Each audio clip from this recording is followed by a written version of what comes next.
কৈ বছৰ বাগৰিল পুৰণিক বিদায় দি নতুন আহিল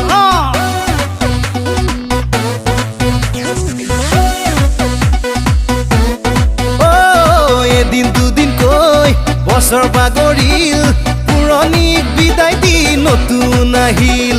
ৰঙে ৰসে ৰূপে গুণে মন ভৰিল সপোন খেদি জীৱনো ভাগৰি পৰিল ৰঙে ৰসে ৰূপে গুণে মন ভৰিল সপোন খেদি জীৱনো ভাগৰি পৰিল মায়াময় মন দুদিনীয়া জীৱন গীতে মাতে ৰঙীন কৰো আহা Happy New Year, happy